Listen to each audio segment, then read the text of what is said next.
So then now that we know how to work out Kc, we can do experiments and work out what that is experimentally. And so here is the question: if hydrogen reacts with iodine to form HI, we have the balanced equation down here. We're going to start off with 0.1 mole of iodine, and when we've finished, we're going to finish up with 0.02 moles of iodine, and from that we can work out the equilibrium constant. So we're going to use something called Rice diagram. So the first one, first we write out the products and reactants at the top like that, and then we do the stoichiometric ratio. So from the balanced equation we can see that 1 mole plus 1 mole makes 2 moles, and we can put in 0.1 moles of iodine, and the question then assumes that because that is the limiting reactant, and so this is in excess, and so there's 0.1 moles of hydrogen as well. And what do we finish with? That should be down the bottom. So we're just going to start the reaction, so that's 0, and we end up with 0.02. And so what we can do now is fill in the gaps and logically work out what all the others are. That'll give us our equilibrium concentration. So these are the initial concentrations. This is what changes, and we use those to do a calculation to work out what the equilibrium is. And then since we have those equilibrium concentrations, we can then work out Kc. And so here we have the answers done up here. And so I'll just work you through that. And so if we had a change from 0.1 to 0.02, there must have been a negative 0.08 change.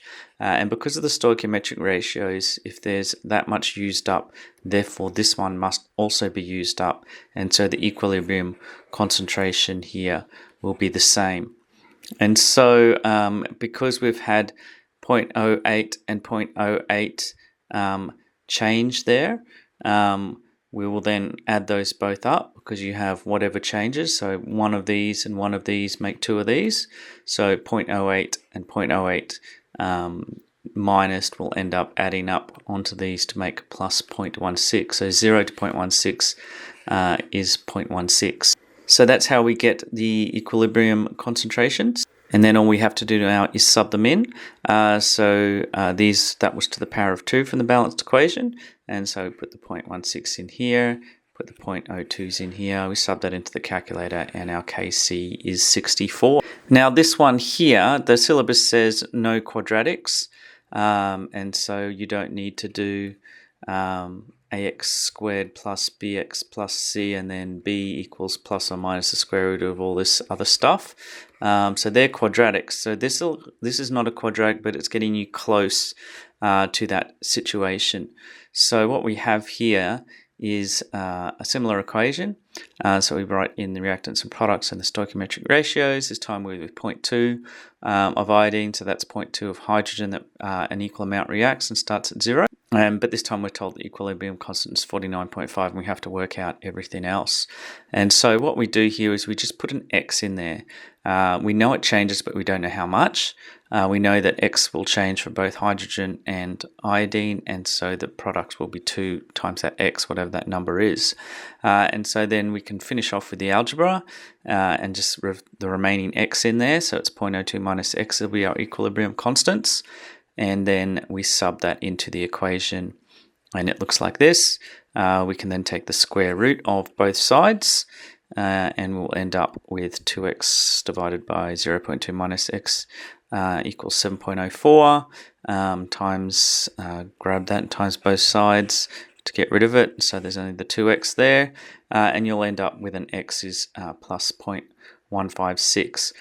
Now that looks like it could end up being an algebraic equation, but it isn't. So I think this is the upper limit of the algebra that you could possibly get without breaking the syllabus rules. It says there's no quadratic, so you don't need to work out b equals x equals whatever, plus or minus that formula, that quadratic formula you don't need to know for chem.